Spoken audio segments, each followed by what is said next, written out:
Good afternoon, ladies and gentlemen. It is Thursday. It is April 21st, 2022. It's another Tech Alpha podcast. Got a great show lined up for you today. It's your first time here. Bless you for stopping by. Talk about video games, movies, television. Occasionally talk about NordVPN. Several other topics. You never know what might happen. So stick around and find out. But before we get started, I have to ask a very important question. In fact, it's the most important question of the entire week. Mr. Black, how was your week? Another week? It wasn't another week, that's nonsense. I saw your timeline either this morning or yesterday. There is a new toy in the family. Don't, it's not a new week when you go out and spend some money on a new toy. Yeah, why not? Yeah, I got, yesterday I picked up, side-by-side. Got a Can-Am side-by-side. So yeah, I guess it wasn't just another week. Well, I guess it really is just another week, the way I've been spending money. So, you know, it's, It's true, the last couple of weeks, that has been the weeks, the last couple of weeks, is just spending money. I gotta take this friggin' sweater off. Holy shit. Yeah, so that was my yesterday. If you guys can't tell, I had a nap, so I woke up about 30 minutes ago. Welcome back to the real world. Yeah, my stomach's been a bit salty today, and I just I was up pretty late or early, I should say, and so I've just been tired. I haven't had any energy today, but it's all good. I feel a little bit better now, so that's where I'm at. It's all good. I've been in the habit because we'll do the house or whatever, and then I'll stream when I get home, and the stream goes a little late. Then I get up, take Em to work or pick her up from work, and because of that, it usually means I'm only sleeping for like 4 hours, maybe 5, and so I always need some form of like a nap afterwards. Yeah. And once in a while, like a lot of naps, even if I like try and time it and be like, all right, we're only going to allow this nap to be X minutes long, so that I'm not like just legitimately sleeping. Only once in a while does it truly feel good when you wake up. Otherwise, like most naps, I wake up and my body's like, what? Stop. Just stay here. Why are we going anywhere? Just continue to lay in this exact spot. And last week, I had the first one in a while that was like that. I woke up, and it was like, body felt like $1 million. I was like, oh, holy shit, let's go do some stuff. Let's go. And then the next day, it was right back to like, womp. Feeling like ass after a nap. Naps, man, they're the worst double-edged sword. But yeah, another week for us. Just continuing to chip away at the house. We got our flooring in, not in the floor, but we got the packages of the flooring in yesterday, which was lovely because. So the guy had, those like electrical powered skids. So instead of a manual dolly, it's got like a motor in it. They can where you put the flat at the front of it, and it's almost like a forklift looking thing. So instead of just like a manual pull, it's got a little engine in it so that you can for really heavy loads. So he had one of those, and when he was trying to go into the driveway, he decided to go backwards up the driveway instead of push it up the driveway. And so there's nothing to stop, and it all fell right off the fucking skin. Fuck. Rip. I'd be checking those boxes, man, because I took pictures. That shit breaks so easy. Bro, I took pictures of every single nick and ding on every one of those boxes. Yep. And I was just like, oh, fucking hell. And he was like, sorry, man, I've never had that happen before. And in my mind, I didn't say it out loud. In my mind, I was like, that's some horse shit. You've definitely been down this road before. Thankfully, it was like, the rain from the day before, whatever, like, everything was dry. So it wasn't like sitting in a puddle in the fucking middle of the road or some shit. But it did mean that we had 2,000 pounds worth of flooring that we had to move twice instead of once. And that was kind of unfortunate. So that was an interesting time to start the day, but we got her all in. Thankfully, the stuff that dropped was the vinyl. It wasn't the porcelain tile or anything, or the backsplash. Well, that's good. Otherwise, that would have been a bad time. That would have been a bad I'm so salty. But thankfully it wasn't. So anyway, we got it all in the house, and we finished putting up some of the drywall. We had Brian over the other day to run the 5-wire into the attic to power the HVAC wall control unit. So we got that up, which meant we could put the last piece of drywall up to cover up the HVAC downstairs. And mudded and taped that in, and so downstairs is like danger close to painting territory, and then we'll move on to flooring and whatnot. So it's coming along down there nicely. And we did otherwise upstairs, just lots and lots of sanding and doing like popped screw heads and shit in ceiling, because the house is 35 years old, so you got screws that have like receded into the ceiling or nail pops and whatnot, and so walking around doing that shit. And then whoever did the paint job on this house the last time should be jailed for war crimes, because it was fucking abysmal. Like every seam everywhere. It's like if they I don't know what they used to paint. I don't know if they used like a cat where they just dipped the cat in the paint and just fucking like started painting the fucking wall, because there was more hair than paint. And I don't mean human hair, but I mean like roller hair. So they used the world's cheapest paint rollers when they did it. And so when the light hits the walls in the afternoon, it just looks like spackled cat, the whole fucking like wall. And so, and then up in the corners where the wall will meet the ceiling, when they were using the rollers and whatnot, they must have like, they didn't do like the classic, dip your roller in and then roll it a few times to get the excess, off. They just like fucking BAM! Just started slopping all over the place. It looks like they threw a bucket of paint into the corner, because there's paint runs everywhere. Damn. And like thick paint runs. So I spent 2 afternoons with a block sander about the size of my wallet with 60 grit sandpaper on it, hand sanding the whole fucking living room. Oh hell no. Like the problem is, like if you were to use like an electric palm sander, you're gonna go right through. You're gonna fucking like right through the paint, right through the paper, and then you're gonna cut out pieces of drywall and shit, because you're just gonna like overkill it. So you had to hand sand that shit, and they just did the world's worst fucking job. Thankfully, it's not the entire upstairs. It seems to be stuck in like a specific area, but that specific area is like 300 square feet of drywall. So it was a long couple of afternoons. There's still more to do, but been doing that. So it was a good solid week. Lots done. It's starting to look more like a house, because all the drywall is basically done.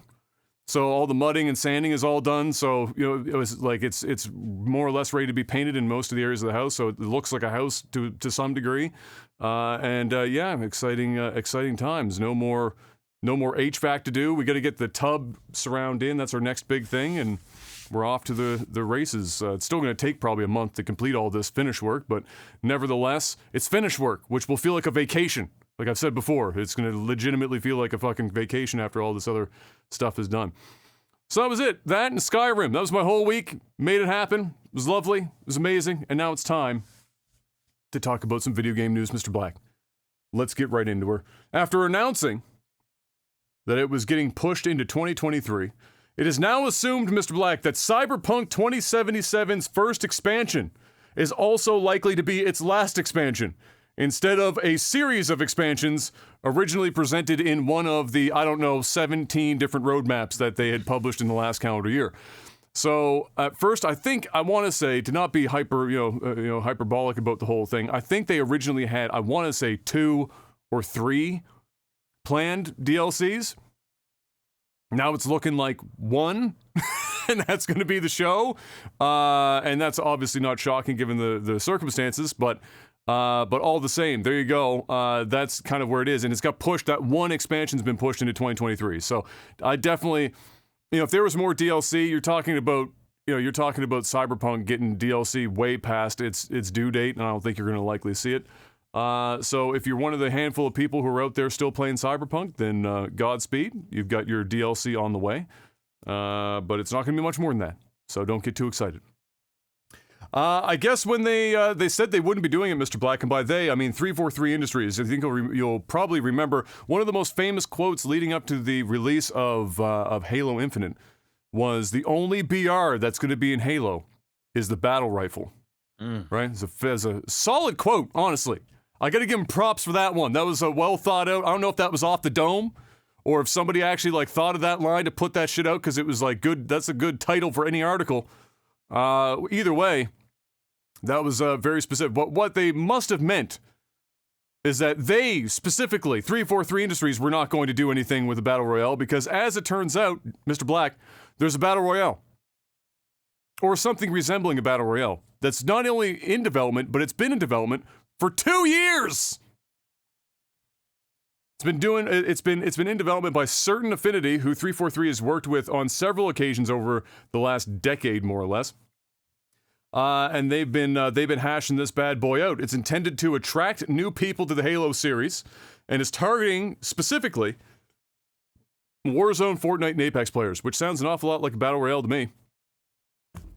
It's targeting a Season 3 or 4 launch window and is rumored to be supporting Forge to some degree. So that would be similar to, I guess, some of what Fortnite has had in the past within their creation mode. However, Season 3 or 4 is actually not that far away. Season 2 is coming up in May. So we're looking at a launch window of what could be end of this year into May of 2023 for that. Which, well, I don't know. Okay. When we talked about Halo Battle Royale, on paper, it makes sense. In fact, it makes a disgusting amount of sense to do a battle royale within the Halo universe. The entire concept of several of the units on both sides of the field they're dropped in pods from fucking orbit. I mean, it's literally perfect for this kind of an idea. However, is it, by the time they get this bad boy out, is it too late, or do you think maybe, perhaps, that this will just completely overshadow Infinite as a base game and just finish the job? Is this the old Yeller in 2023 that puts Infinite to rest and then takes up the charge for Halo? Does Halo just become a BR like everything else? Or is it too late? Do you think that's missing the boat?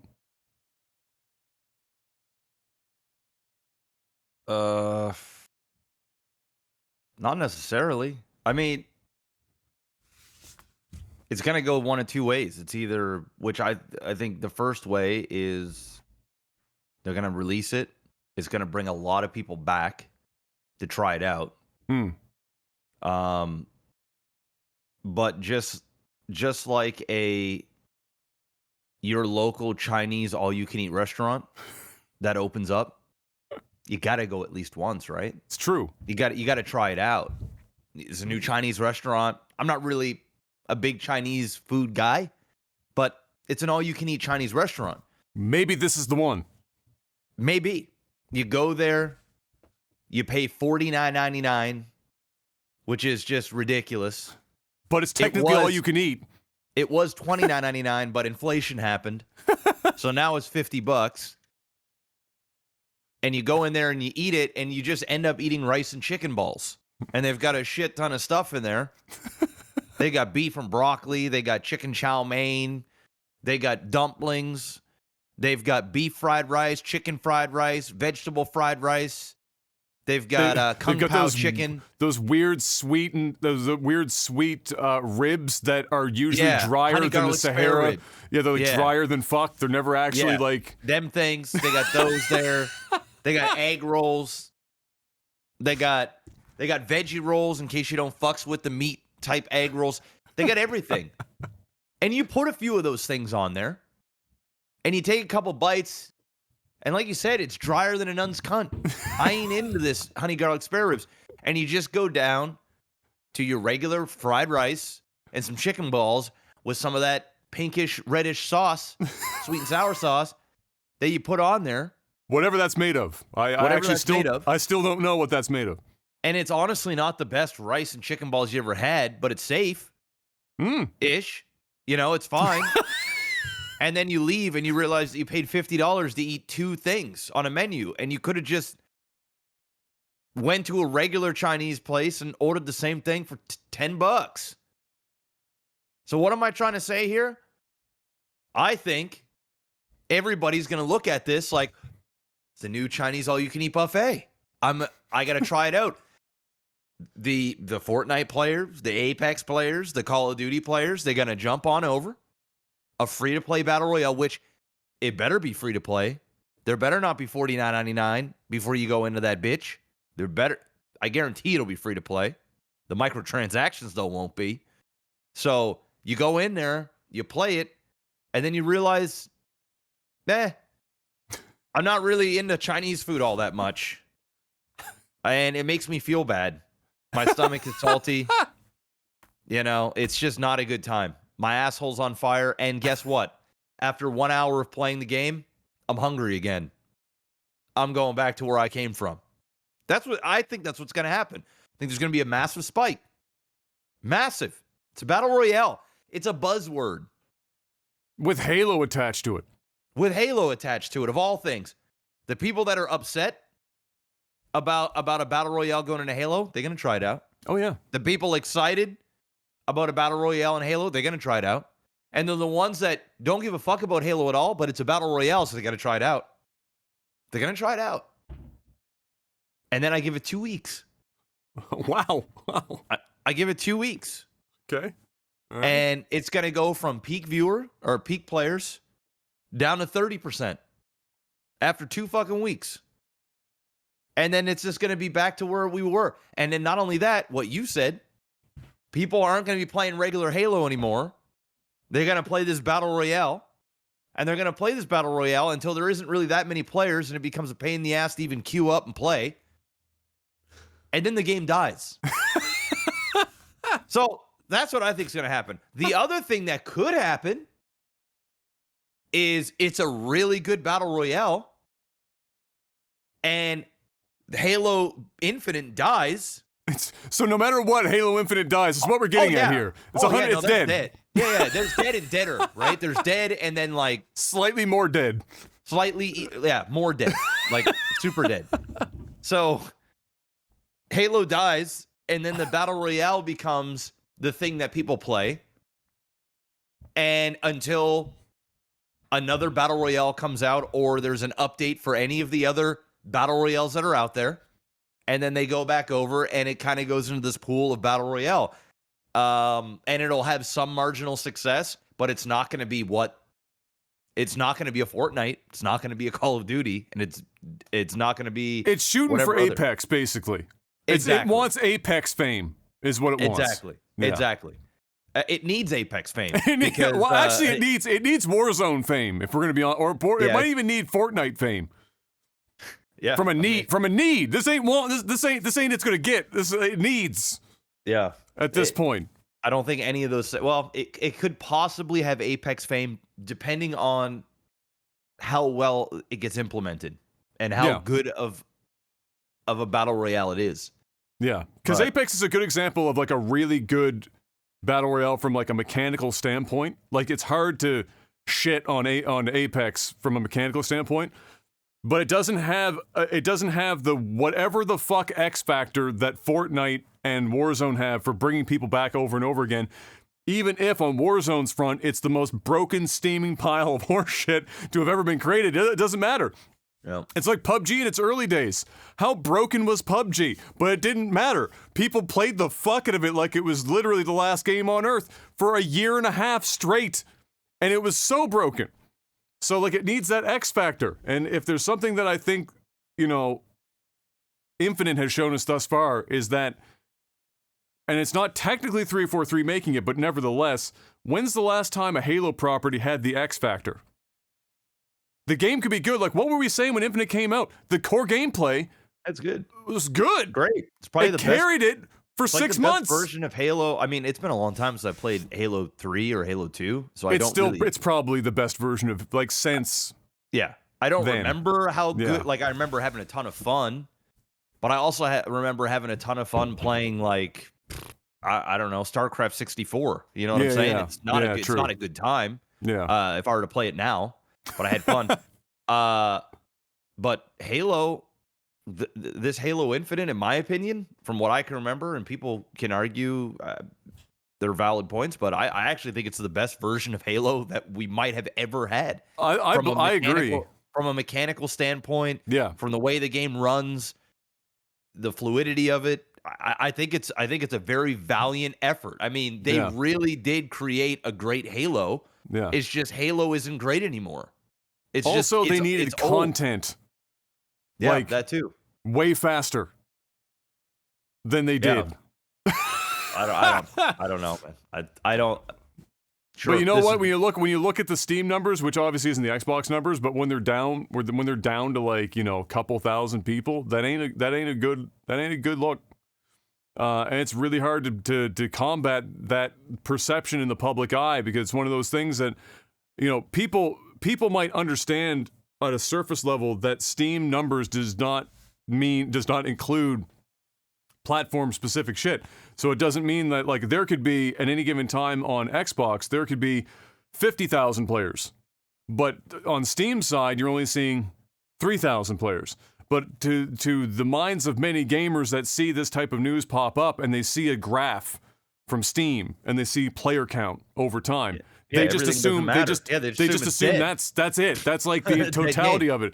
And so you can't, like, it's really hard to combat that. And yeah, I don't know, man. But a battle royale, I do sympathize a bit though, because if 343 had come out and done like a campaign and a battle royale and didn't incorporate some level of standard Halo shit, they would have caught just as much fire for not doing it. And it's really, really, well, it's basically impossible to try and expect of 343 to do a campaign, a standard Halo multiplayer experience, and tack on a battle royale all out the gate. We already saw what they tried to do just to get the shit that they had. That was never going to happen in a million years. And now we find out that 2 years they've had the certain affinity doing this mode specifically. So very challenging. I think that if it hits in 2023, it's going to have to be fucking incredible, because battle royales by that time will have matured to such a degree and maybe even changed. Look at what Fortnite's already starting to test the waters with different shit. And Warzone 2 is coming up, and they'll be testing the waters with new shit. So depending on what this battle royale represents, does this battle royale, when we don't know yet, does it represent battle royale from 2019? Or does it represent the battle royale of the future where we have different mechanics and shit? And based on what we've seen thus far, I bet you it's probably more likely going to be some old shit that they just slapped Halo on the front of to try and get it out the door. But maybe we get proved wrong. We'll see. But either way, I did find it kind of funny that they spent a lot of time saying there would never be a battle royale, and now it appears the lie detector test determined that was a lie. Well, and now here we are. As a great musician once sang, never say never.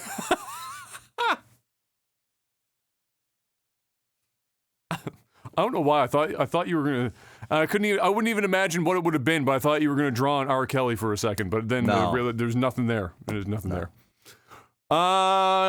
Speaking of content in Halo Infinite, though, quickly, Halo Infinite Season 2 game modes were also just announced. I think even just today or yesterday. And they're going to include Ninja Slayer, Last Spartan Standing, which is would be coincidentally a very mini version of a battle royale at that point. Vampire Ball, King of the Hill. That was always one of my favorites, King of the Hill, at least on big maps. Yep. Not necessarily small maps, but King of the Hill was awesome. Land Grab, which I don't know what that is, but it sounds an awful lot like King of the Hill to me. Rumble Pit, which everyone has wanted for a very long time. That's like a core mode from Halo you don't want to remove at this point. So that's coming back in. With Team Snipers, Team Doubles, and Team Skirmish all being rotated in throughout the season to some degree is what I have been seeing. So there you go. That will certainly bring the player count up for a period of time. We'll see what kind of longevity it has. Having a Rumble Pit will definitely satisfy people for quite some time. What I'll be interested in are all of these individual playlists that people can queue up for, or are they homogenizing lists because the player base isn't enormous and now they don't want to split people up too much? Which is, we talked about this actually a while ago, where, if they waited too long to get the modes that were in Halo Forever into the game and people weren't satisfied in leaving, well, you had your massive player base in December, January, and into February, and now your player base is just kind of like fucking evaporated, and now you're introducing all these game modes. And for the people that are left and they just want to play Rumble Pit, well, if you have a list that's just Rumble Pit, do you end up having enough people to reduce queue times on your other lists? It's a giant catch-22. So we'll see how that all pans out. But there you go. There your list for Season 2 modes forthcoming. Xenoblade Chronicles 3 has been moved up by Nintendo to now launch on July 29th of this year. And I just have a note here that somebody pointed out that's actually a very interesting fact about Nintendo. I think it's personally fucking genius, even though sometimes it annoys some people. But Nintendo has, in recent years, made it a habit to sit on completed games and delay the release or wait for the appropriate time to release them.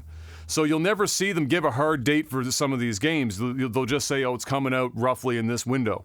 And then the game could be done, and they'll just sit on it and wait for the appropriate time to release it. Avoid other major releases, find better windows to get their game out and share headlines or dominate the headlines. Or, in this instance, what has been rumored is that there is likely going to be one of their other 2022 releases that are slipping in development and need to be pushed out, which means a delay might be coming or be announced, and then Xenoblade is the cover game for that, and replaces it because it's been done for a period of time now. They've done that in a couple other instances in the past, and I just think it's a really interesting business move. I don't think anyone else does it. They don't. Most people, when the games are done, they just get the fuck out, get it out the door, please. But with Nintendo, they're sitting on it and saying, all right, let's wait for an appropriate time and put it out, or pocket some like this one. Be like, it's been done, but there might be a couple games that we're supposed to release this year that we have to get pushed, and then we need something to cover, and then we get Xenoblade Chronicles here coming in to save the day. And so I would wait and see. I'll be interested, but there's a good possibility we're going to hear about a delay for one of their 2022 releases. Yeah. Well, the thing is when they do shit like this, is they can afford to do this stuff. Yeah. You know, there's some companies that just... They can't afford that shit. They can't afford it, man. There's a lot of pressures with stock prices, with money that's being burned. You know, very, very strict scheduling that just overlaps with people, with other games. So, you know, Nintendo just does things differently because they can. You know, they're built different. Like, you know, it's... But with great power comes great responsibility. I mean, if they can fuck it up, but they don't. They just know what to do. They just know what to do. I don't know. Nintendo they know their lane. That's true.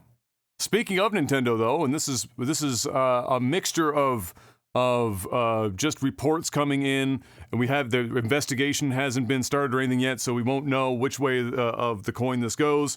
But for now, with Nintendo. And it's certainly not something most people would have considered of Nintendo, but as per Stephen Totilo, who reported this the other day, a Nintendo worker, or ex-Nintendo worker, I suspect at this point, says Nintendo of America, so not Nintendo back in Japan, but Nintendo of America, violated employee rights to organize and has filed a National Labor Relations Board complaint against them and also a hiring firm. An investigation is now apparently going to be taking place, and we'll have to wait to see for updates on this. But to my knowledge, this is the first time I've ever heard Nintendo being involved in any kind of labor-related thing ever. Initial claims from Nintendo, which was an updated thing, I think, from earlier today, state that the person in question was a contracted individual, not a full-time employee, but a contracted individual, and that was terminated for releasing confidential information of some kind. And Nintendo themselves have no knowledge, or they're stating that they have no knowledge currently of unionization efforts amongst their Nintendo of America offices. So we'll wait and see if anything else comes out of that, but that's certainly the first time I've ever heard of Nintendo's name ever mixed in with any kind of labor-related anything, and we'll see if anything comes up out of that. World of Warcraft isn't done with you yet, bitch! Get back to work! World of Warcraft time! It hasn't died yet. It's still there. Guess what, Mr. Black? It's another expansion for World of Warcraft. What year is it? I think it's 2022. It's been a while. I mean, technically, it's like 2019. It's been put on pause. Yeah. For a couple years. It's another expansion. I mean, I don't know the numbers, but I would imagine World of Warcraft took a massive spike over COVID. It could, but I also saw some reports that their numbers for the first time in a while have started to like slow or dwindle, start to drop off a bit. Oh, that'll change with a new expansion. They're coming back, baby, because the new expansion is set to arrive. It's called Dragonflight, and it was announced this week. It brings not only just, of course, as the name would imply, the ability to fly dragons, but a myriad of other things, like a new Drakthir race and Evoker class, which I believe is specific to that race. And Drakthir, the race is the race of dragons that can, if I'm remembering lore correctly, can take the form of a humanoid. Yeah, that kind of deal. I might be fucking that up, but what do I know? It's World of Warcraft. Either way, Drakthir race and Evoker class, a revamped talent system and profession system across the board is coming along. A user interface update, which as somebody who played World of Warcraft for a few weeks at a point in time, I would agree that for a very long time they have needed a massive overhaul of their user interface, so we'll see what comes out of whatever that update is. And of course, new zones, new dungeons, and new raids. Lots and lots and lots of stuff coming up. So there you go. That's pretty big news for a lot of people, and it will bring back, I'm sure, a lot of people that thought they were out the game. But just when you thought you were out the game, Mr. Black, you're never out of the game. You know, the ex is back in town. She got that haircut that you like. It's time to go back inside. Yeah, so there you go. Also, Sonic Origins this week, Mr. Black, was announced.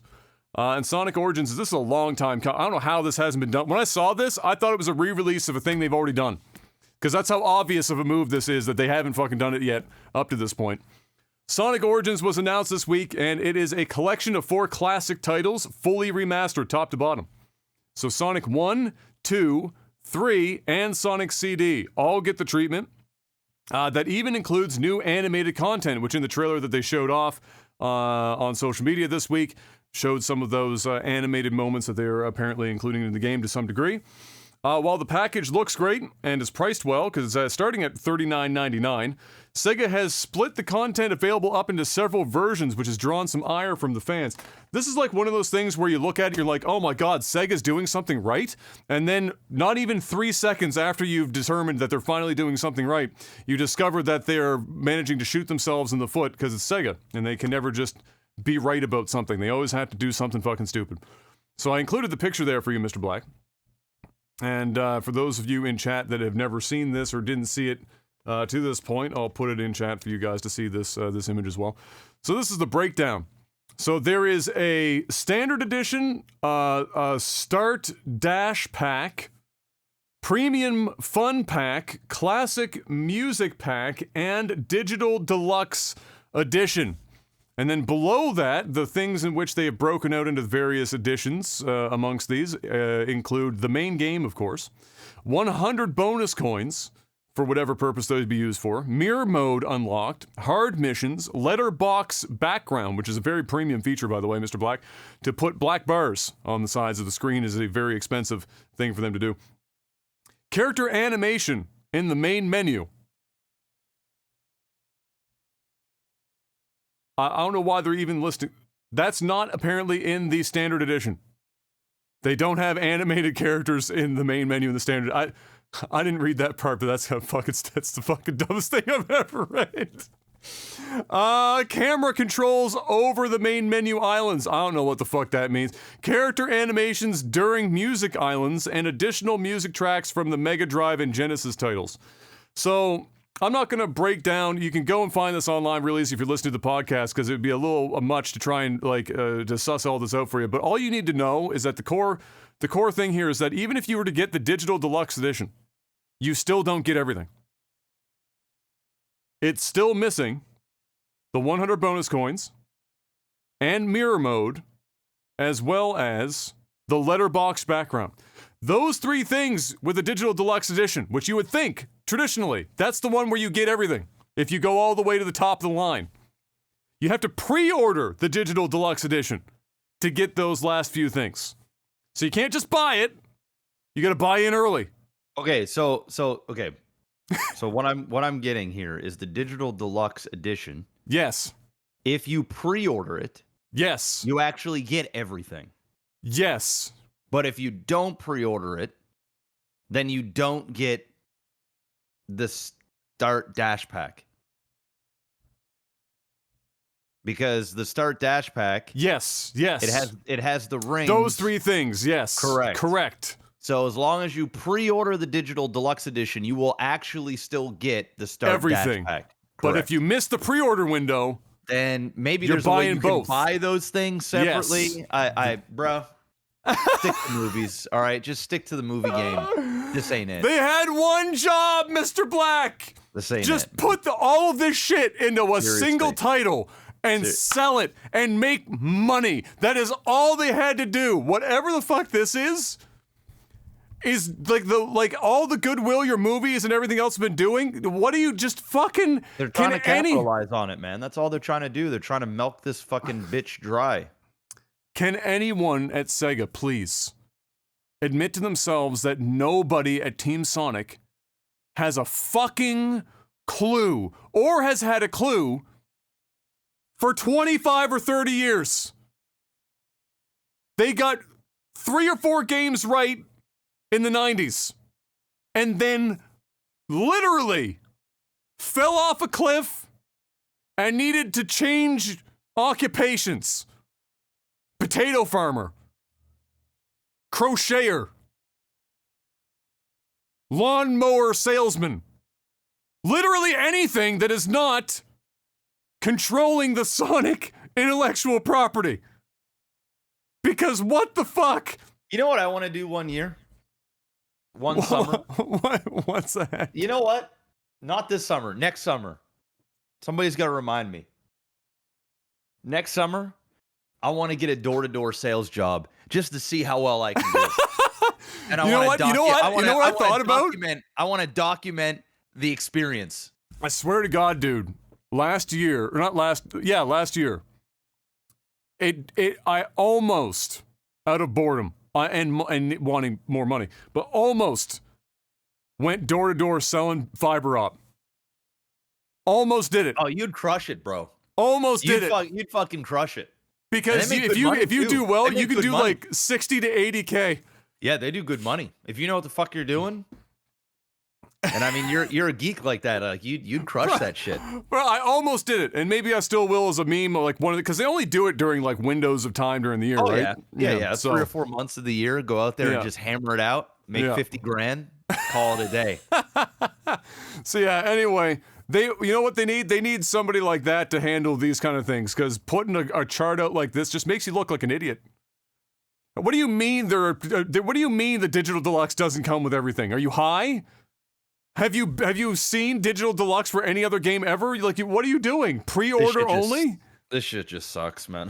And you know what sucks? These guys just doesn't make any fucking sense. Is that the games look so good. The remasters look amazing. The music sounds great. You can select your characters like Sonic, Knuckles, Tails, whatever. They've got all these extra little bonuses and goodies. And then they do something like gate fucking black bars on the side if you want them, or gate mirror mode, or gate fucking music packs. Like, this is like a series of games that you should have remastered 15 years ago.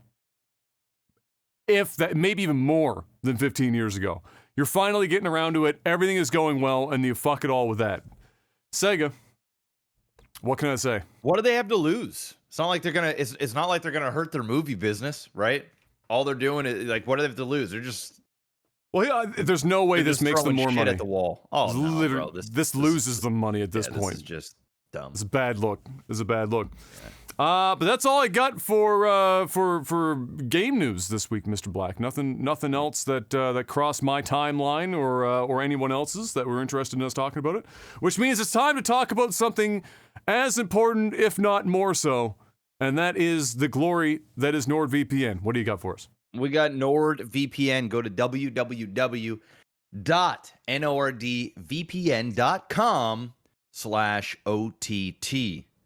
Get yourself a massive discount plus a bonus month when you use that promo code, when you get a 2-year subscription. 30-day money-back guarantee. If anything happens for whatever reason, you find the servers aren't good enough, it ain't doing whatever it is that you need to do, get your money back. That's how assured NordVPN is that it's going to do the job for you. I use NordVPN. I actually am in the process of using NordVPN's password protection and what do you call it, like where you get all the passwords and it's all easy it was Password Manager. There you go, Password Manager. Yeah. So I'm in the process called NordPass. NordPass. NordPass. But yeah, you'll be able to see all that stuff when you go on their website. Of course, you can use the promo code OTT. Stay safe, guys. Stay anonymous. It's 2022. The world is a crazy place. And, as we move further and further into the future, everything's going to be happening online. Your life is pretty much going to be on the PC. Everything already pretty much is. It already is. But I would imagine it's going to be even more. I don't want to use buzzwords like metaverse. The metaverse. Enter it. Stuff like that. But if you want to stay safe and anonymous, get yourself NordVPN, and you can do it with supporting the podcast, the sponsor, yourself. You can use it anywhere, on the go, at home, when you're traveling, public Wi-Fi. You can hook it up to anything, your TVs, your PCs, your Macs, your tablets, your anything. Your smart fridge. Yes. So go check it out. They even got a new thing called threat protection where you don't even have to be on a server. You don't even have to be logged in and masking your IP. You just have to have that specific feature enabled on your desktop device, and it just gives you that extra layer of protection. So all the bad people out there can't track what you're doing, see the things that you're looking at, so they can get at you.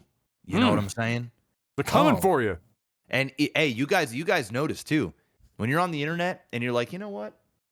Let me go ahead and search spatulas for the barbecue. You do one little search on spatulas. Next thing you know it, the next day, you're just scrolling through Twitter. Every ad, spatula. Spatulas. Spatula this, spatula that. The Swiss Army knives of spatulas. They just know. Stop letting them know. Be a little bit more anonymous when you on that internet. Use NordVPN. There you go. I did forget one piece of video game news. Fox reminded me in chat, and I'll just briefly mention it. It's Sega related as well. And another fuck up as far as I'm concerned. So they finally, Mr. Black, after all these years, they said the words Jet Set Radio out loud. It happened. And they said that they're going to make it, this big new property with Jet Set Radio and with Crazy Taxi. Actually, the two that they mentioned side by side. Unfortunately, they are both going to be part of their program that they have put in place to do live service games. And so, after all of these years of waiting for them to just fucking do another Jet Set Radio game, we finally get them to say the words out loud, and what do? They turn it into a fucking live service game. Nah, that ain't it. Come let on, it die. Man. Just let it die. Let it die then. Can't wait to spend $5 on a spray paint so that I can tag a wall. That ain't happening. The green egg. You guys remember last week? Oh yes, the green egg. Yes. Did you get one? I went to a dealer and I looked at them. I even looked at their competitors. There's a bunch of different options out there. Oh yeah. And then I almost pulled the trigger. And then I asked myself, Jeff, are you really going to take the time to go and buy some fresh meats? No. Wrap the shit up, spice it up, get different thermometers and different gauges and different types of wood. This shit's like a lifestyle, man. This shit is man. Like you got to have a passion for fucking food. You're Bobby Flay. I can see me doing this shit when the boys are over. It's a nice summer day. Everybody's over. There's like 10, 15 people here. It's like, okay, yeah, I'm going to get all the meats. I'm going to do all the things. But to use it on a regular basis and you're spending, on the small end, you're looking at with tax roughly $2,500. Yeah. Give or take. Yeah. If you get a competitor that's a little lower, you can get all in for about $2,000, about $500 cheaper. And I did a bunch of research, and I watched some videos. I said, how tough is this? And I started watching it, and when I saw like pokers and ashes and coals and woods and people saying verbiage that I never even heard in my life, I said, nah, this ain't for me. This is too white for me. I was literally about to say, this is some white shit, bro. Yeah, no, bro. I'm too black for this. I bought a barbecue, and I'll put ribs on the fucking barbecue, and I'm going to call it a day. That's pretty much where I'm at, man. And I'm sure it's great. I'm sure. Guys, I tried. And I just said, you know what, Jeff? Like, I know you're on a bit of a spending spree, but this ain't it. There's other things to spend on. Hold up the fun bus. Yeah. This ain't it. So, yeah, that's where I'm at. The green egg dream is over. It's dead. Unfortunate. That's Super okay. Dead. Yeah. Not long. Oh, you know what? Apparently is also dead. Movies and TV. Thank you. Not long after the merger completed, Warner Bros. Discovery has discussed that it would like to overhaul the DC entertainment as a whole. So last week we discussed how they finalized that merger, and their first order of business is apparently them just saying out loud to themselves, what the fuck is DC really doing right now? And in fairness to them, even though they've had a couple more like hits as of late, it does seem to have a bit of a personality, a crisis of personality. They don't really. It's like it doesn't really know what they want DC to be. Is DC going to chase after the Marvel side with a little bit of light humor tossed in? Are we going to be just super dark and dank and edgy all the time? You know, what is it exactly we're doing? How many reboots of Superman can we really do before it gets played out? Or worse, how many reboots of Spider-Man can we do? Oh no, Spider-Man's technically not DC, so I shouldn't say that. That's Marvel. Spider-Man is Marvel. That's Marvel. Well, Sony Marvel, I guess. Yeah, it's the Sony How many versions of Batman can they do? Yeah, there you go. Probably a better. Many versions of Batman. Yeah. So they want a Kevin Feige-like leader. You don't say. Godspeed. Who would have thought that they would have wanted something like Kevin Feige? It says that DC lacks a coherent creative brand strategy. I don't disagree with that. They want to revitalize characters like Superman. Good news, guys. We're getting more Superman. Revitalize Superman. You know what? I didn't think the Cavill Superman was all that fucking bad, to be honest with you. I like them. Yeah. I think Man of Steel is one of the most underrated comic book movies ever. Yeah, I watched Man of Steel like 3 weeks ago, and I forgot. I was like, man, this is a pretty good ass movie. Yeah.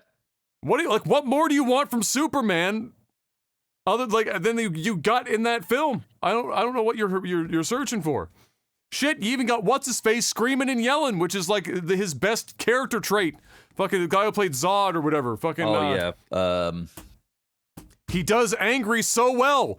He even had him in there. Yeah. Anyway. They also want more stuff like the Joker. So brace for impact on that one. Whatever that means. If they're just going to apply the Joker formula to more shit. Well, they kind of did it with the Batman, the new Batman. True. The Joker. I mean, it's working for them. Yep. Joker made $1 billion. Yep. Or over $1 billion.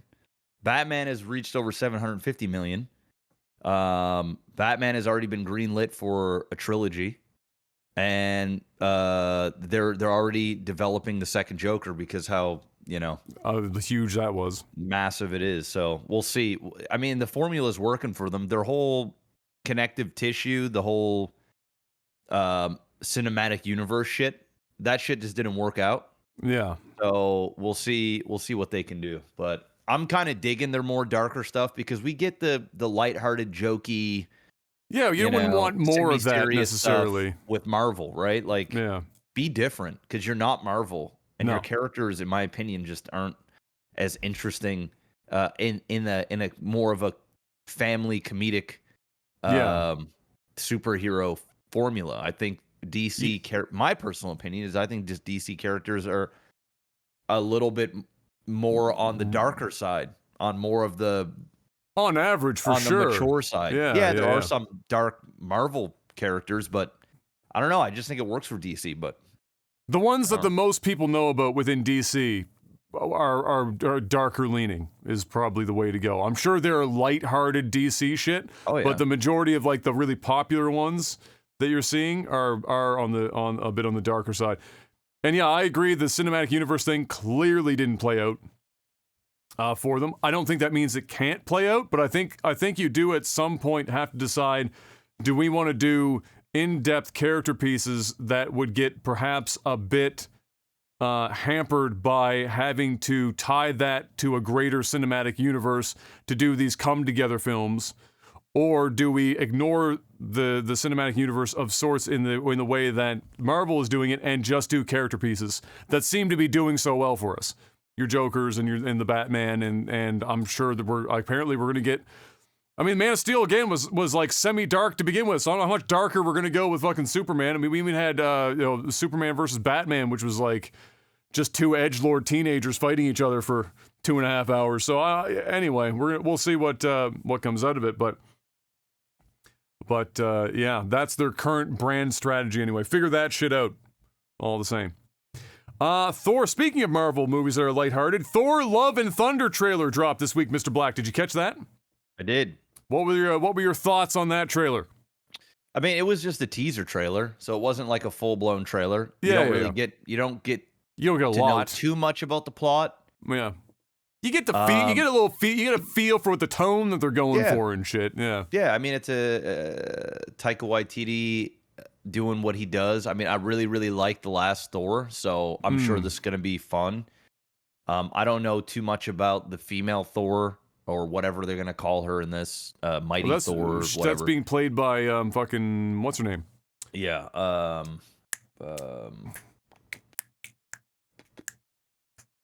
Holy shit, man! I'm brain freezing on names right now. But yeah, I'm never good with names. Her, dude, she juiced up for the role. She juiced up. She looks jacked. So she's jacked. I was impressed. I saw the guns out. I was like, damn, slow down. Thank you. Natalie Portman. Yeah. Yeah, I mean, it looks fine. I think it looks good. And it got like 230 million views in the first 24 hours, the trailer. So, it's like the 7th most viewed trailer in 24 hours, which is kind of crazy to even think about. Like, it's a lot of views. It's a lot of people. In a short period of time. But then again, there's a lot of people that rewatch them over and over and over again. Yeah, they're like frame by framing. Exactly, to try and see if they can piece together stuff. So I think that plays a massive part in the numbers. But yeah, look good. Yeah, well, I agree. I liked the last one too. It was a Ragnarok, right? That was the last Thor movie. Was that also Taika Waititi, or was that? Yeah. Yeah. So if it's basically that and another Thor film, that's gonna be great. Yeah. Because it him, the tone of Ragnarok was perfect, I think, for his version of Thor. Like it allows him to basically use his style of humor. It doesn't feel awkward when he's trying to be funny because the movie allows it to play out that way. And I certainly would love to see more of that, and that's what it seems that we're getting here. Some beautiful shots in there too. Obviously, lots of money being spent on this bad boy, so we got some beautiful shots in there. None of it real, all of it CG. Guardian of the Galaxy, like the Guardians are going to be in it for a period of time. Yes. They'll probably be in it for like 20, 30 minutes. And like, I don't know how many people can pull off that stupid joke at the end of the fucking teaser where like where he's like the ones that you love or whatever. Yeah. And Thor's like here tracking him and he's just trying to like look behind him the whole time. And he's just, it's such a stupid joke, but it was funny. I actually laughed. I fucking laughed at that shit. Yeah, it works. So anyway, I think it's I think no brainer. It's going to do very well and make lots of money and be probably a really good movie. If it's as good as Ragnarok, I mean, shit. Then they're doing well for themselves. So there you go. And because why not, Mr. Black? Jason Momoa is set to star in the Minecraft movie coming out of Warner Bros. I heard.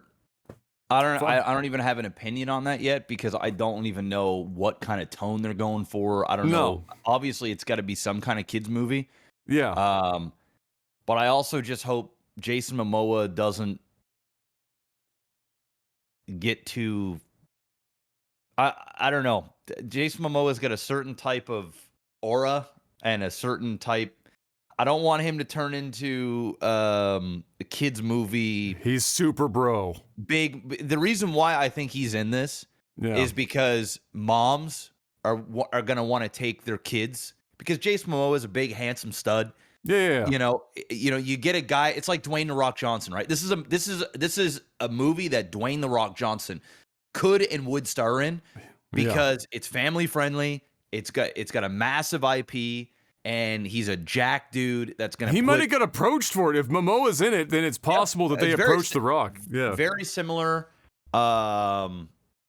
So, I just don't know the type of movie it's going to be, but I think it's going to be Jason Momoa acting a little bit goofy, but acting big and sexy for the moms, and then having doing a child's adventure type movie. So we'll see. Yeah, we'll have to wait and see what. Well, yeah, and do we know if it's live action or animated? I have no idea. I think it's live action. Wow. Yeah. Fucking let's go. Why not? I don't know. We'll have to wait and see. Yeah. Yeah, I haven't seen anything about animation. So, all right. Who knows? Officially filming, as we already knew to a degree, but the next Fast and the Furious movie, Mr. Black, has been officially titled, and it's called Fast X, which is, of course, the fastest letter in the English alphabet. They're just getting the names getting shorter and shorter. Mr. Black, I don't know if you've noticed this. Yeah. It used to be called Fast and the Furious, and at some point they just said Fast and Furious. Then it was just Fast, and now it's Fast X. I'm gonna be salty because they've got 10 and I think 11. I think 11's the last one, so I think this is. It's just gonna be called Fast. I think 10 and 11 are gonna be like a part 1 and part 2. Oh, okay. I don't know for sure, but I'm like 99% sure they're doing 2 more. I think 10 and 11. But if the last one isn't called Fast, it needs to be called Fast and the Furious. Full circle. Family. They need to put in the word family somewhere. Fast and the Family. Fast. If they don't, man, I'm gonna be salty. I just want them to call it Fast. Just the ultimate shortening of the name. Just Fast. The last movie is just called Fast. We already got down to Fast X. 11 might as well just be called Fast. Why not? I mean, X makes sense. It is Fast 10, so I get it. Did you watch Temptation Island, man? No, but we did convince her to start watching the Ultimatum. Okay. So we're at least involved in the Ultimatum now. Oh my God, this show's so much worse than Temptation Island, man. So much worse, but it's still. It's been entertaining. So we're I think we're like 5 episodes. I think 5 episodes in so far, and like 10 minutes in, she was already like way too invested way too invested, bro. She's way too invested, bro. Invested in chirping the women all day. Non-stop. One of the girls came up on screen and she just literally said, the girl, the one, is you talking about the one that I don't want to spoil anything. I guess no. I'll tell you what it was so you don't accidentally say something. Right. So it was like the first episode or whatever, and it was I think it was one of the black girls, and she said, I clean, I cook, and I can fuck. And like she said that sentence. But she was the one giving the ultimatum. She said those 3 things, and she was like, "I brought my man here so that he can see that I'm all he ever needs because I can clean, I can cook, and I can fuck." And of course, it hideously backfires as you would imagine. But the immediate response from Em, she's sitting on the couch. She was like, "Oh my God, her vagina's just flapping over there." Oh yeah. If it was me and I was the dude, I'd have been like, "Yeah, I'm marrying you." I can clean, I can cook, and I can fuck. Like, oh my God. Bro, I'm going to tell you right now, man. M, when it comes to Temptation Island, she's going to get so invested, bro. I'm going to tell you right now, it's going to be glorious. I can't wait. The hubris on that show, it should really be, the show's title should be called Hubris. Yeah. Because the amount of, like, there was the other chick that her name's April, I think it was, and like her whole deal was she's 23, and her man just got out of like school or whatever the fuck, like they're just starting because she's 23 years old, and she's like, "Put a baby in me yesterday." Well, apparently he was trying to put babies in her, but she's having a hard time. Yeah, she's having a hard time getting pregnant. So and he was saying, like, I don't. trying. And he's saying like, and also he's saying, I want to be financially secure, and she hates that answer.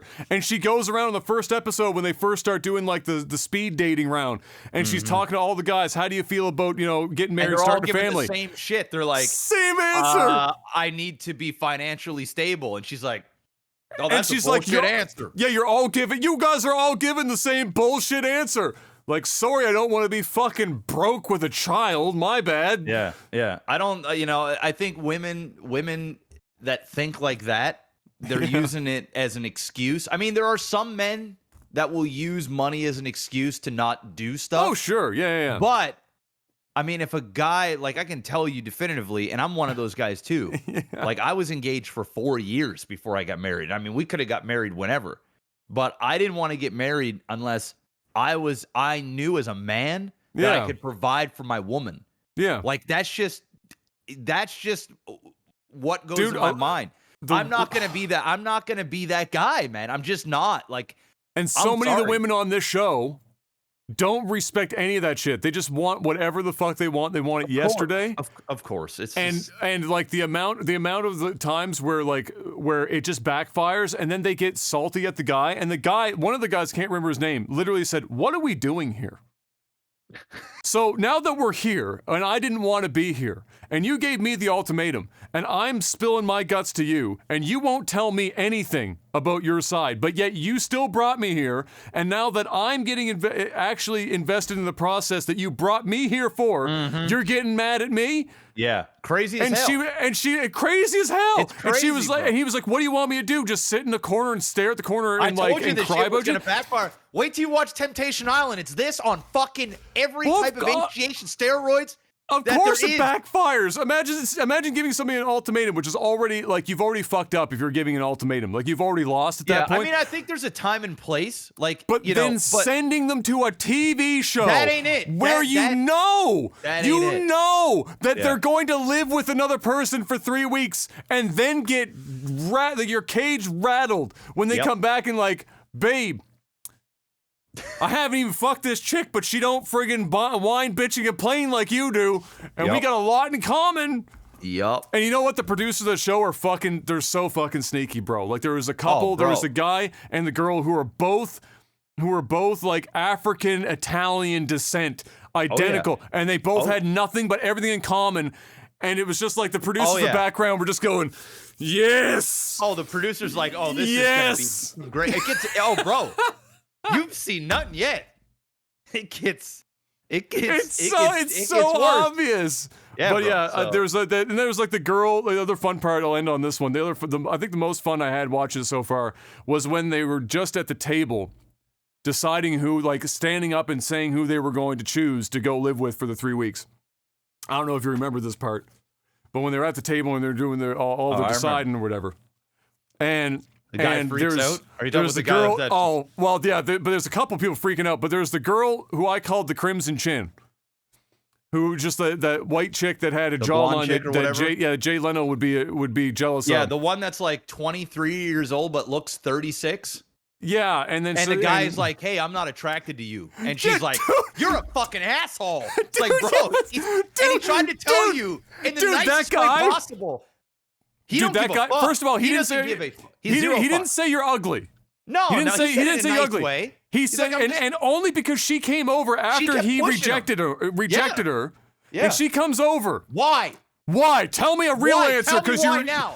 And he goes, "I'm just not attracted to you." And she's like, "Oh, you're an asshole. You're an asshole." And then she runs over to his girl, and it's like, "I think you should be careful." Oh yeah, it's like. Like, bitch, you just asked him to tell you, and now you're salty. Bro. And then she got super pissed because nobody wanted her. And then she was like, "Fuck, what am I gonna do?" And then her man, nobody wanted him. Yeah. And then he was like, "Oh fuck, what am I gonna do here?" And then Oh no, that wasn't her man. That was a different guy. It was the other guy. Because her man actually did stand up after somebody selected him and said, "You know what? I appreciate that," but goes and proposes to the girl, which was wild. Yeah. In a million years. No. Sure. It was the other dude. But okay, then the other dude sees it. He's like, I'm going to pick you. Whispered across the table, I'm going to pick you, after he got denied by like 2 other people. So nobody wants this fucker at the table. He's just getting cucked all over the place. Whispers across the table, I'm going to pick you. Starts, after he sees the proposal, freaks out, and he proposes to his girl. Bro, that shit was crazy. That shit was cringy as fuck, and he, man. And dude, he got called out on it, too. Everyone at the table. We all knew what was going on, man. That guy was freaking out. He was going, fuck. Oh, yeah. Oh, man, he was losing his mind. Gonna be going out. She's going to be going with this dude over here. And I ain't got nobody. I got nobody. I'm fucked. So he said, get me out of here. The camera would cut to, like, Nick Lachey and his wife, and they were, like, sitting at the table. And I have to imagine that internally, they're thinking, guys, we actually still need some couples to stay here if this show is going to work. Yeah, you can't all just decide to marry the person that you came with. We got to have somebody left over here. But yeah, and you know what the crazy part is? Was the girl agreed to that shit. After wild, like the big thing was like she didn't want kids, and he was like, all of a sudden 4 days later, you know what? Fuck it, I don't want kids anymore. Bitch, no, you just proposed. Panicked, fuck. Panicked. He saw dudes going deep inside his woman. Oh, everything was going, and he said, "Nah, I need out of here. I'm out." Dude, it was fucking absolutely disgusting. But the dude, that guy that handed out the L to the Crimson Chin, he was handing out L's to everyone. Oh, bro, other women coming up to him, and he was just like, nah, "This ain't it. No, this ain't it. Be gone, thought." Every time. It's just right, be gone, thought. I was like, damn, this dude's cold. He's cold as ice, man. But he knows what he wants, and he's just like, fuck it, man. This ain't it. Like some guys, he was a bit of a dick, but he wasn't a dick at the same time. Like he was just bored. He was just bored. He did fuck it up because I was with him up until the point where he started like baiting the taller black dude with his woman, and they had that sit around at the table, and he was just being like a conniving little shithead. He was being a dick. Yeah, now he's got. Wait till more ensues. So he has his moments. Don't you worry. But yeah, that shit. Oh fuck. Oh my god, dude, that show just it's a fucking cringe. mess. Yeah, it's a fucking mess. Yeah, I'll eventually. I'm telling you, because this is like my foot in the door. I need weekly updates on Temptation Island. That's what I need. There's gonna be a full segment on the show, bro. There's 4 seasons now. It's on the 4th season. You're gonna start on season 1, and you're gonna go through this experience, and it's gonna be glorious. What an absolute dumpster fire. Yeah, bro. We're binging all of the fucking bad reality shows, and it's great, man. It's my escape. I look forward to it. Every night. Oh my god. All right, well, that's it. That's all I got now, which means it's time for tech support. Patreon.com/LagTV if you want to financially support the podcast, which you should. Get a little extra something for your $10 a month, including being able to ask us questions that we then answer here on the show in the time that we have at the end of the show called Tech Support. First up, Alexa asks, what was your favorite class in school? Was it because of the subject or the teacher?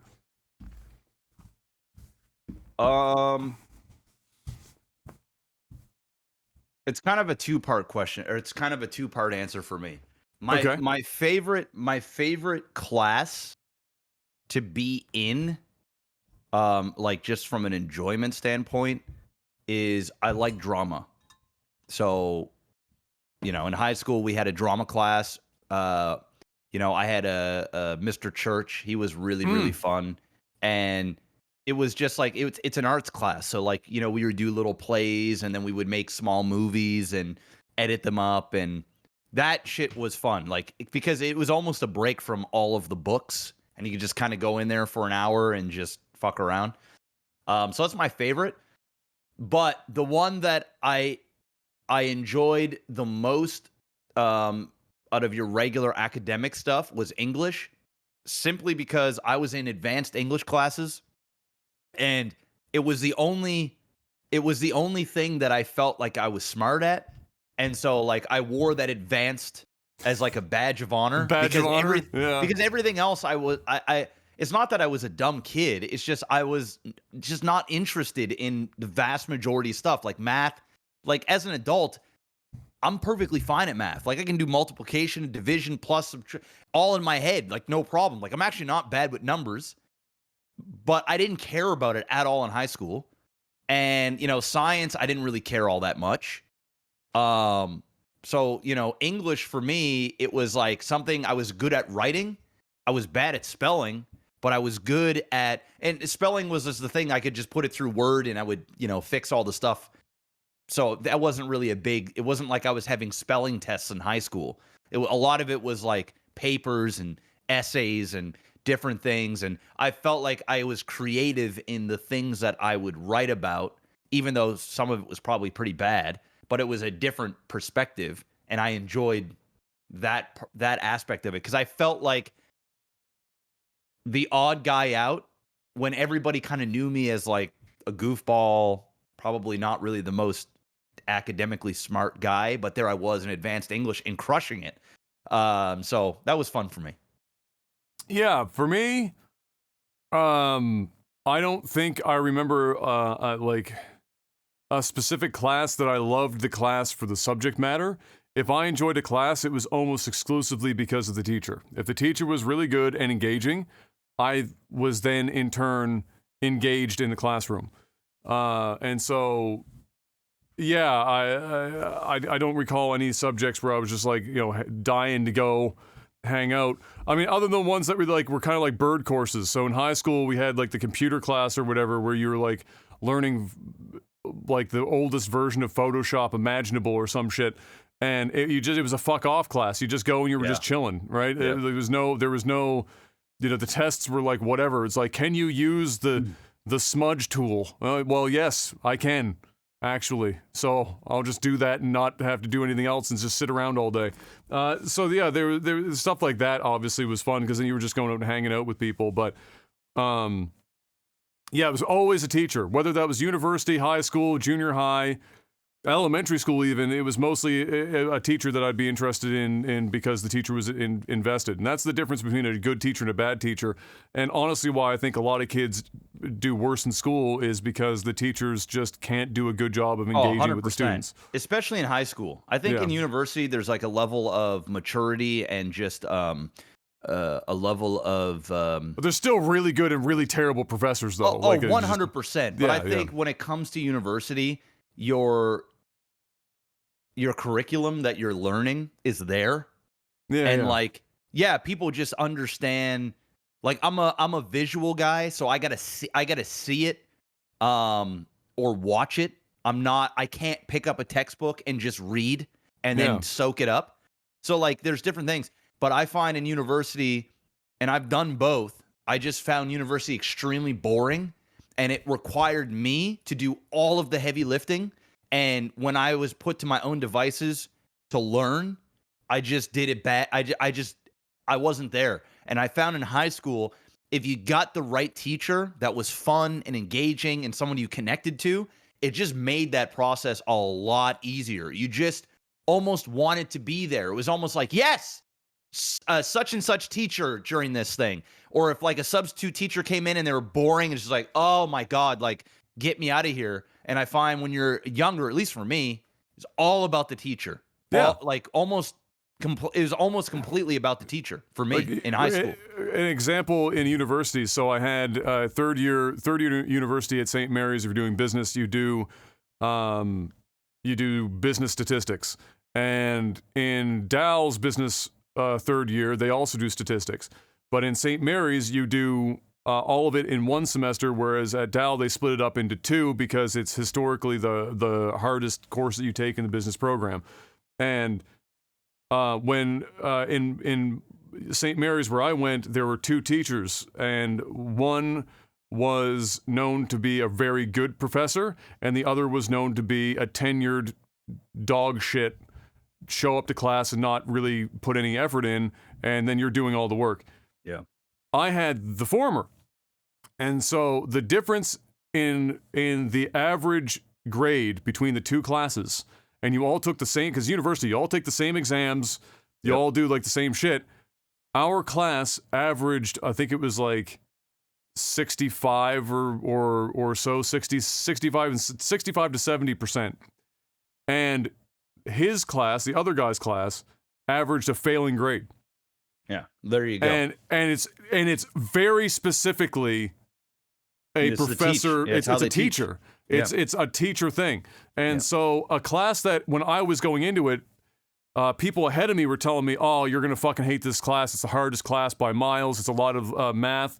That's not. It's you have to learn and memorize a lot of shit. There's a lot of stuff going on." And I was like, so you go into it and you're like, fuck me. This is like, you're going to get like reamed in this class. And then within the first couple of weeks, I realized, like, oh, this teacher's fucking God tier. I got an A+ in that course.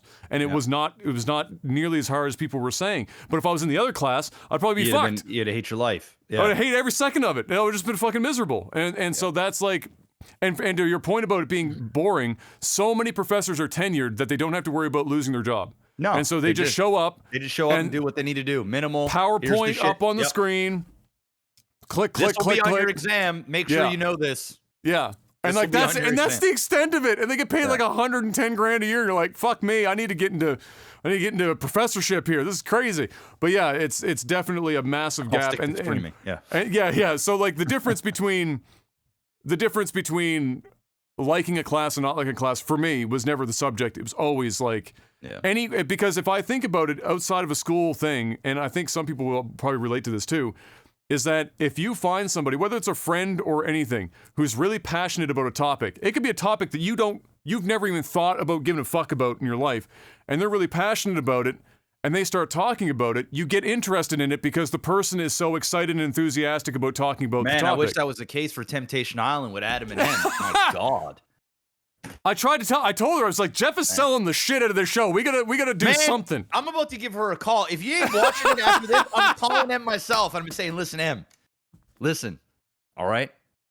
Temptation Island. You got to get on this. All right? Started season 1. I'm going to be looking for weekly updates. I'm going to have to tell Hallie to add it to like the fucking the server. You have to. It's got to happen. It's got to happen.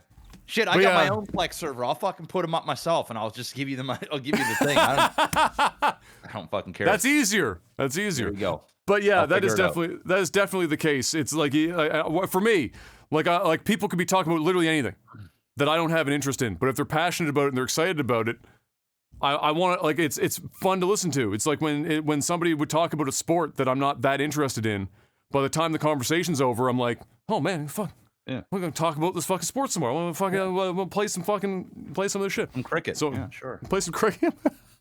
There's a line, okay? Yeah, there's a line. There's a line. Yeah. That cricket's even too white for me, and it's not even that white. It's actually cricket's more like brown. It's like I thought it's like in Indonesia and very, stuff. Very right? Indian. Yeah, very Indian. Yeah, for sure. Lots of them invested in cricket.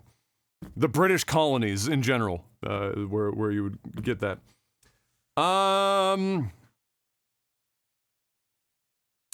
Dr. Samurai says, my nephew used the word sweat like our generation used the word legit. Any other new words the kids are using that I should know about? I've never heard somebody say sweat as if they were saying that it's legit. I'm not even sure where the connection could even be drawn. Yeah. For that. You know what? I'll say this. I'm going to say a boomer thing, Mr. Black. I'm going to be an old man now, okay? A get off my lawn moment. All right? If you're going to make up new terms, at least ensure that it has any kind of connection to what the fuck you're talking about. Like, if you say something sweet, you can understand why that's positive. Like, that makes sense. Yeah. If you start saying some of the shit that some of these, like, the fucking Gen Z kids are coming up with some of the stuff. I've been saying bricked, man. I've been saying I'm getting bricked up right now. What does that even mean? It means your dick is getting hard, man. You're getting bricked. You know what I'm saying? It's like, oh, man, I'm bricked. You know what I'm saying? That shit's, you know. But look at that guy. He's bricked. I've been saying that a lot while watching I can shows, kind of like, right? oh shit. I can appreciate that. You know, bricked. I can appreciate that. No cap is fucking stupid. That shit's fucking stupid as hell. Yeah. But there's a few, at least like getting bricked up. I can appreciate. I make the connection. All right. It's just funny, bro. It's just stupid. But like, so dumb. I tried to think about the stuff that we said when we were younger to see if there were a bunch of words that we used that had like no connection to anything at all, and I couldn't come up with anything. No. All of them had some, like, you could draw a fucking line to, like, how that's a slang term. A lot of the things that I used to say back in the day, man, it's just not politically correct to say anymore, man. Well, no. Yeah, you definitely don't. You definitely don't say it. The times have changed, man. You won't be able to say bricked forever either. That'll eventually... No, probably not. Yeah, they'll be like, you're discriminating against something at this point. What about those bricks on the wall? What's wrong with bricklayers? Yeah, seriously. Well, it's 99% men. Oh, Jordan Peterson. Yeah. So what are you saying? Females can't be bricklayers? There were a series of lobsters that laid brick. You have a problem with that? Dr. Samurai with a follow-up. Was it weird that Adam casted StarCraft but didn't really play it? Apparently not. It was successful regardless. Yeah, did just fine. I was more of the guy that really knew. I mean, Adam knew what was going on to a degree. He might not have got like sort of the deeper intricacies of specific, game theory. I didn't know at minute fucking 6 minutes and 53 seconds on which fucking drone needed to be fucking developed at that exact time for a build order. Yeah, but like, he watched enough, and it's not like we were casting high level stuff, shit. Right? So like it was a lot of it was dumbed down, and it was more of a fun thing. So, and I was there to, do whatever. What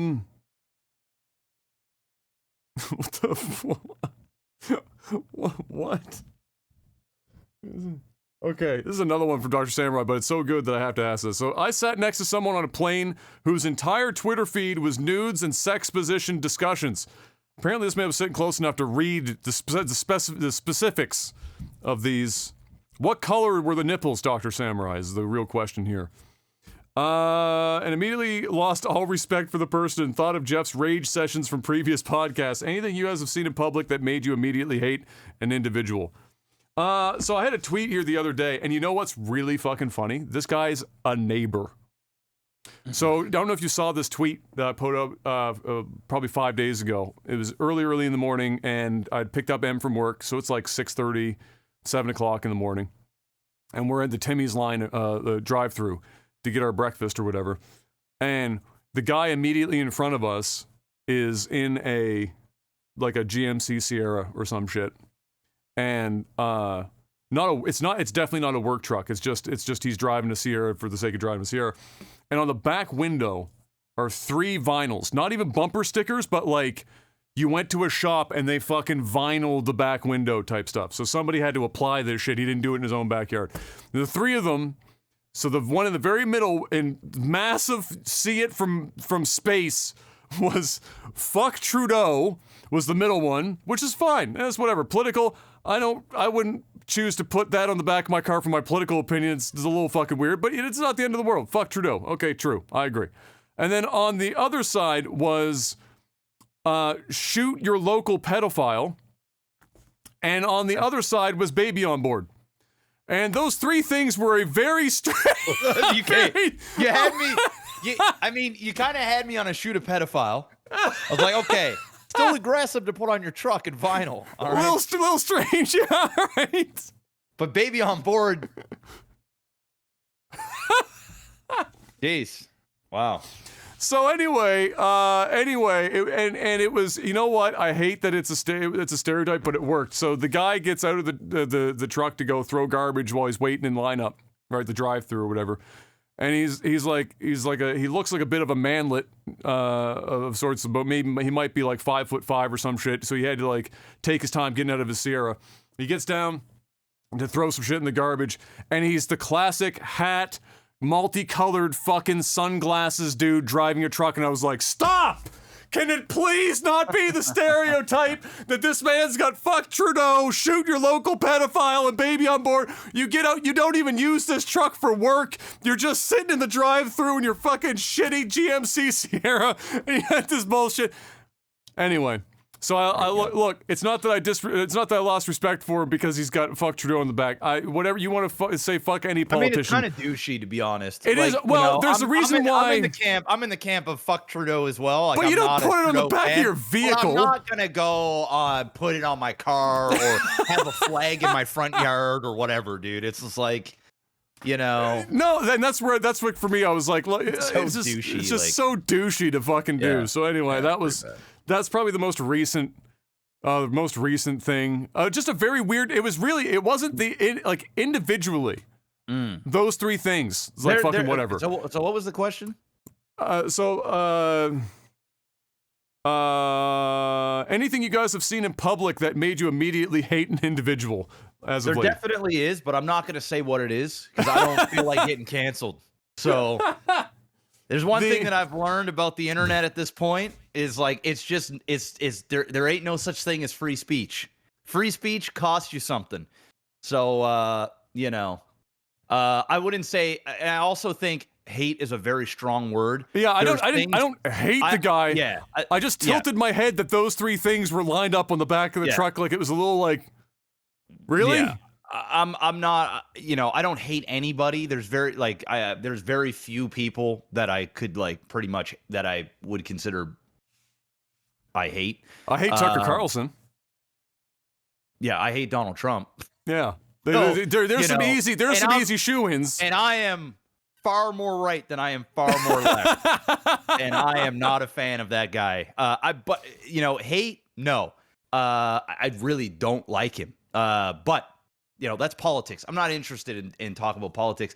But yeah, no, there are things that I see that I don't like at all, and I'd talk about it, but it's an argumentative thing where there's a side and then there's the other side, and I'm just not interested. Such a weird, bro. Yeah, it's. I'm sorry. I'm just hung up. I can't. I like every time I think about it, I'm like this. Who puts "shoot your local pedophile" in a vinyl on the back of your car? It's weird, man. It's weird. Like, are you expecting to get some friendly honks on the road with some thumbs up? It's like, yeah, okay, sure. Yeah. Yeah, it's like, yeah, we don't like pedophiles, but I'm not about to say shoot a pedophile on my vinyl, It did briefly when he was getting out of the truck to go throw his garbage in the bin. It did briefly cross my mind to roll down my window and be like, "Kill any lately?" But I didn't. I withheld. It was too early in the morning for that shit. Let that go.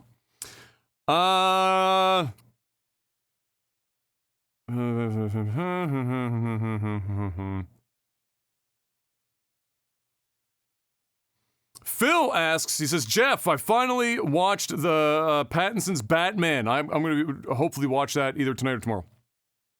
It's available on digital now too. Yes, exactly. Nice. After you gave your good first impression, I enjoyed the tone of the movie and the different approach story-wise, but obvious CGI took me out of the movie multiple times. The police station jump and the car chase.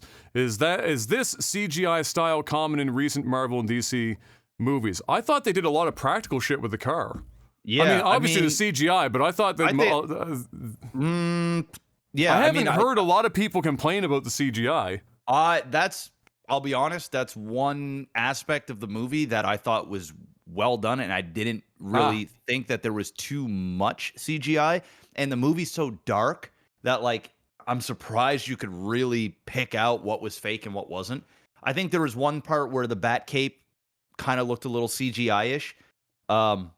When it was kind of perfectly moving in the wind and stuff, it was just kind of a little bit too perfect. But yeah, I mean, I'll disagree with you on that, but at the same time, I'll have to watch it again to really. Nothing really shot out at me like that's bad CGI. I thought that there are many Marvel movies that I thought had CGI parts that I was like, oh man, that is definitely CGI. Yeah, I didn't get that vibe in the Batman, honestly. But yeah. Yeah, it's good. There you go. Well, we'll see. We'll see if I notice those things. But that's the first time I've ever heard anyone about that movie talk about CGI being a problem.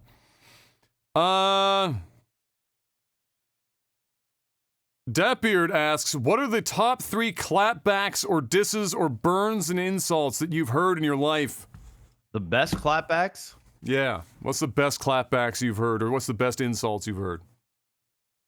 It's hard to pull those out off the top of your head. I mean, there's an entire Canadian television show dedicated to it called Letterkenny. Yeah.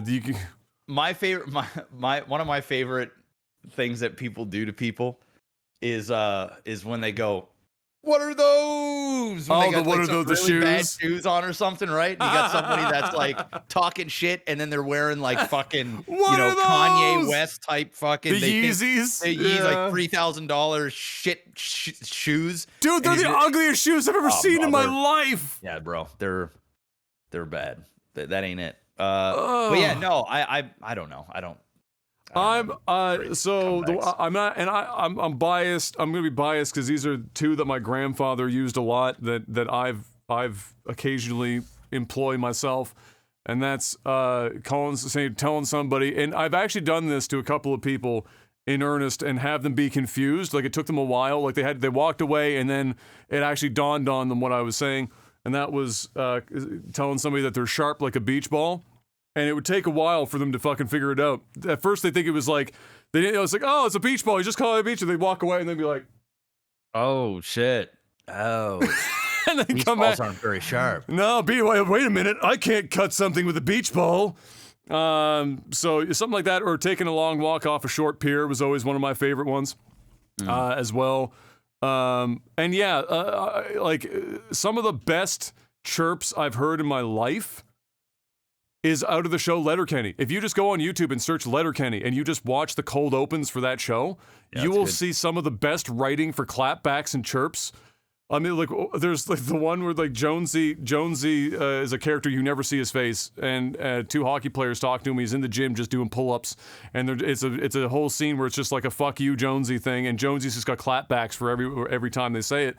And one of them was about how he was like, fuck you, bud. Your mom shot cum so far across the room and went into my fish tank and killed my Siamese fighting fish or some shit. Threw the pH balance off in the water. Just like some really like shit that you would never even put in a sentence in your mind. And it was just for not Jonesy, sorry, Shoresy, not Jonesy. But yeah, either way, yeah, you could go and look that up. They got 5 great minutes. Great. I really have to bounce my dad. This is true. Okay, last one then. Oh.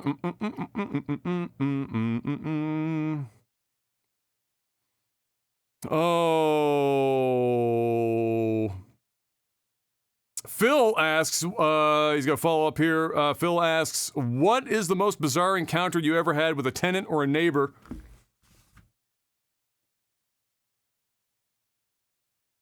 With a tenant or a neighbor?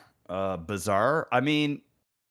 Yeah, I guess I never really had a bizarre moment with a neighbor, but a tenant, my very first tenant that I ever had, I'm not going to go through the whole story because I've told it before, but I was getting ready to evict these guys because they were behind on rent, and I knock on the door, and there's this big dude, big white guy, heffy, no shirt. He's got a scar from here all the way down to his belly button. Big, thick fucking scar. And I'm like, who are you? He's like, who are you? I'm like, I'm the owner. He's like, oh, hey, is there a way you can put me on the lease? Because I got to give it to my, like, my social worker or something to prove that I'm living in that place. And he was fucked. So I'm like, hell no, I'm not doing that. I was like, bro, you're not on the leash. You got to go. He's like, I live here. I'm like, no, you don't. You need to get going. So then when he left and I went down there, that was when I saw all the blood splats on the walls. There were spoons because he was doing heroin. He was fucking heroin, right? Heroin. Yeah, there was a big fucking ash pile like on the floor. It was like every time he smoked cigarettes or weed or whatever, he would just toss it on the carpet. It was like that shit was crazy as hell. And that's when you increase your rent by $300 to get out of that market entirely and get a different clientele. There you go. So yeah, that was probably the most bizarre thing I've dealt with. I've thankfully had pretty good neighbors in general, but I'd say two weird moments. One was at one point I had a neighbor that was a contractor, and he wasn't paying his crew for a while, and they showed up with like baseball bats and shit, and were like fucking trying to knock his door down until the cops eventually showed up. That was a little bit fucking weird. And then the second one was for months and months, my neighbor would be like throwing like little parties in the middle of the fucking week. It'd be like a Tuesday. He's getting turned up on a fucking Tuesday. He'd be playing like loud rock music. And one week it was just enough. It was like 3 o'clock in the morning. I needed to sleep. Natalie, this is when I was with Natalie because it was like nearly 10 years ago now. She needed to sleep because she was going to work. In the morning, it's 3 o'clock in the morning. He's like, fuck, he's got like 7, 8 people, and I had enough. So I go downstairs because I can hear him out on the back deck. I walk out on the back deck to tell him to turn the fucking music off, and it's him, his brother, a girl, and for whatever fucking reason, he was literally he was dressed like a clown. I wasn't ready. I wasn't ready to see that. He's just standing there, double-fisted, clown wig, clown nose, the whole 9 yards. I wasn't ready for it, and so I was real angry, and then I was just like looking at him like, I can't even yell at you right now. I was just like, bro, I need you to just turn this fucking music down for God's sake, please. And he's just standing there, 2 alcohol, both hands, clown suit. It's just strange. It's just strange. It's like, fucking weird. But I've been very lucky with my neighbors in general, so we'll leave it at that. Anyway, ladies and gentlemen, Mr. Black's got to go. We got the end of a show. We'll see you guys next week. Thank you so much for stopping by. We'll see you then. Stay safe out there, and until then, peace.